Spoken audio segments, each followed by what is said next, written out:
She came home early. No announcement, no warning. Just a flight booked in secret and a suitcase full of 3 years. She thought she was surprising him. She was right.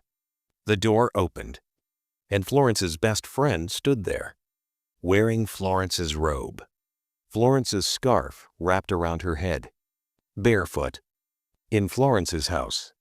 Behind her, the living room had changed. The furniture was different. The walls were different.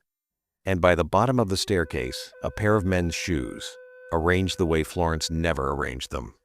A life had continued here, without her. But to understand what Florence found inside that house, you need to know what she gave up to build it. 3 years earlier, Florence stood at the departure gates of Laris City International Airport. Leonard held her face in both hands, like it was fragile, like he was afraid to let go.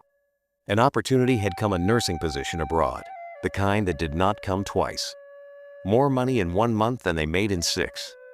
Enough, they said, to change everything. Go and build our future, Leonard said. I will hold things down here. She believed him. Completely.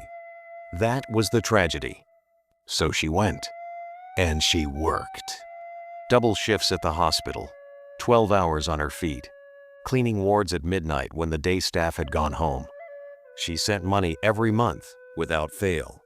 For their rent, for their future home, for the investment he said would secure them. She called him every night, even when she was exhausted, even when the time difference made her voice sound far away. She prayed for him. She planned for him. She chose him every single day from 4,000 miles away. She missed her father's burial. She told herself, "It is for us." She sent money that same week. For 3 years, Florence sacrificed everything for a marriage she believed in. She did not know the marriage had already ended 12 months after she left. Now the taxi was pulling up to the gate. She noticed the security light first, knew she didn't recognize it. Then the garden pink flowers, where her white lilies used to grow. She told herself he had renovated to surprise her. She almost believed it. She had no idea Leonard had already made his decision a full year before she came home. The driver honked at the gate. A security guard she had never seen before stepped out. Florence told him her name, told him she lived here, told him to call Leonard. The guard hesitated. Something passed across his face. He looked at her suitcase, then back at her. He said Leonard was not home, said he had traveled. Florence kept her voice steady. Fine. She had keys. She walked to the front door. She put the key in the lock. It did not turn. She tried again. Nothing. She stood there for a moment, key in hand, the first cold thread of something wrong pulling at her chest. Then she knocked. From inside, footsteps. Not his. Lighter, slower. A woman's footsteps. The door opened, and there she was. Mabel, Florence's best friend since university, standing in Florence's doorway, wearing Florence's blue and red robe, Florence's favorite scarf knotted around her head, barefoot on Florence's floor. For a long moment, neither of them spoke. Then Florence walked in. The living room had been gutted. The gray couches she chose were gone. The family portrait on the wall, gone. Abstract paintings in its place. Expensive ones. Bought with whose money, Florence did not have to ask. On the center table, 2 wine glasses. One of them still had lipstick on the rim. She did not need anyone to explain. The lipstick on the glass said enough. The photo on the dresser upstairs said the rest. She climbed the stairs. The master bedroom door was slightly open. She pushed it. Beige walls. She had painted them white. New sheets. She had chosen the old ones. And on the dresser, a framed font. Leonard and Mabel. At a beach. Smiling. Too close. 3 years. 3 years of transfers. 3 years of midnight calls. 3 years of I love you and I am holding things down. all of it staring back at her from a picture frame in her own bedroom. Leonard was on his way back, and he already knew she was there. The phone buzzed. Leonard calling. Both women stared at the screen. Neither of them moved first. Florence answered. "Where are you?" he asked. "I am home," she said. Silence. He had 10 missed calls ready for her. He had excuses, explanations, deflections all lined up. He had no answer for those 3 words. "We need to talk," he said finally. "Yes," Florence replied softly. "We do." She put the phone down and looked at Mabel. "How long?" she asked. Mabel opened her mouth, closed it, looked away. That hesitation answered before the words did. 2 years, Mabel whispered. 2 years. 1 year after Florence boarded that flight, her best friend moved into her home. And the lies began to surface. Leonard had told Florence that everything was fine. Leonard had told Mabel that Florence was not coming back, that she had found someone abroad, that she had moved on, that the marriage was already over in all but paperwork.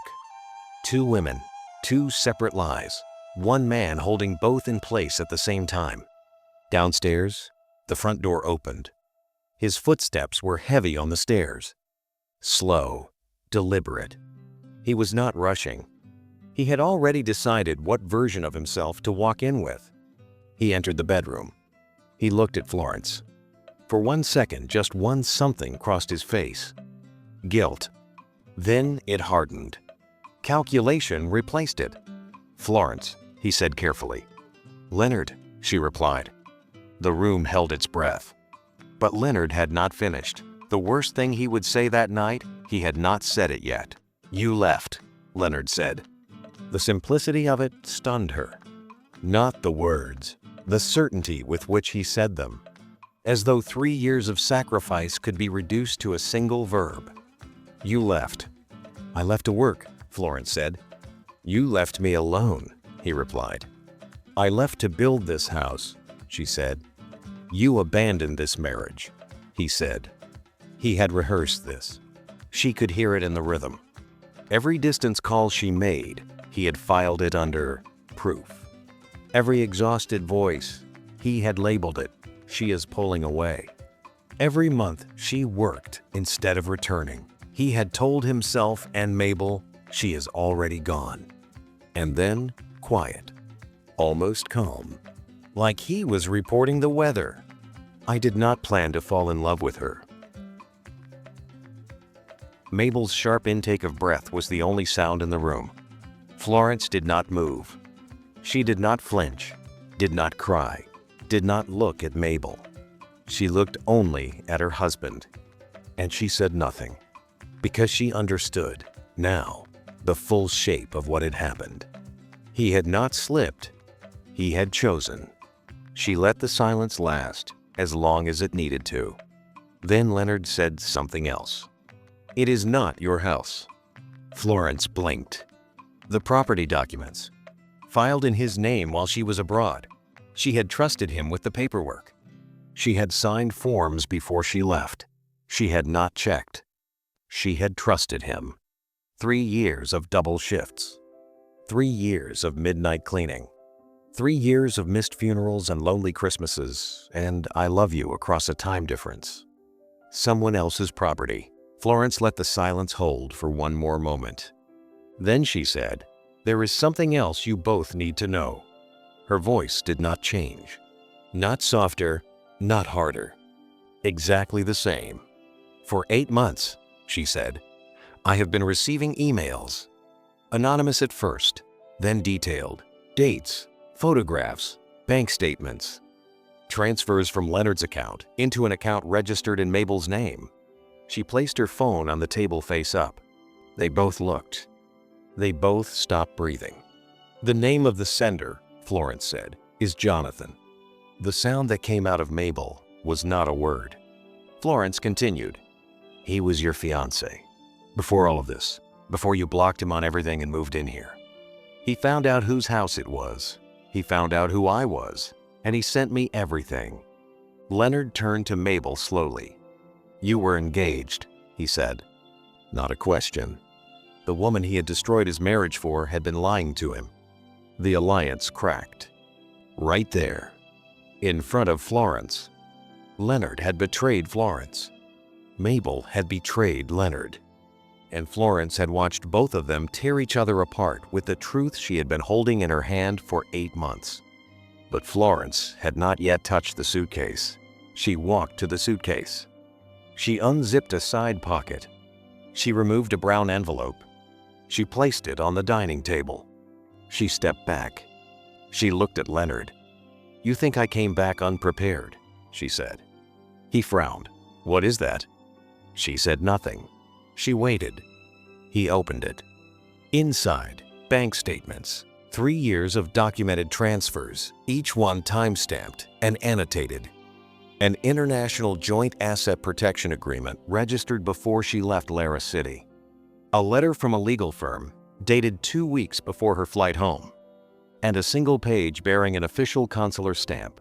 Leonard's face lost color slowly, the way a light dims when the power is going. "Every pound I sent," Florence said, "was documented as a foreign investment contribution under marital asset law.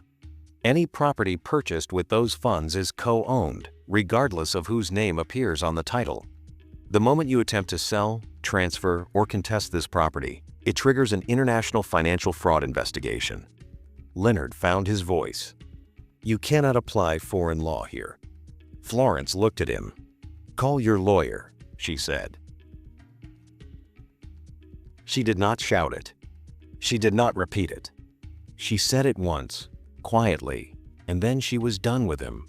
"I cleaned hospital floors at midnight," she said, "so you could sit comfortable in a house that is now legally mine." The watch on his wrist, she had paid for it. The beard freshly trimmed barbershop he attended with her transfers. The life he had been living in her absence, built on her labor, her sacrifice, her trust. And she named every single one, quietly, without raising her voice, once. By the time she finished, Leonard had nothing left to say. Mabel had not spoken in minutes. The room belonged to Florence. It always had. The night passed. At dawn, Mabel came downstairs with one bag. She did not say anything to Florence. Florence did not say anything to her. The door closed. Leonard sat in the kitchen, alone, in a house that no longer felt like his, because it never was. Florence came out to the balcony as the sun came up over Lara City. The traffic was already starting. The vendors, the horns, the city moving without her permission, as it always did. Leonard appeared behind her. "Is there any chance?" he asked. Florence raised one hand. Not a slap, not a wave. "Just stop. You ended this 2 years ago," she said. "I am just the one who came home to close the door." She turned back to the city. Months later, she opened a private healthcare consultancy on the east side of Lara City. It grew slowly, then fast. People respected her. Some spoke about the scandal. Gossip always fades when success becomes louder. One evening, she locked up the office and stood outside. The sky was orange and purple over the city she had built herself into. She did not come home to fight for a man. She came home to collect what was already hers. And she left with everything.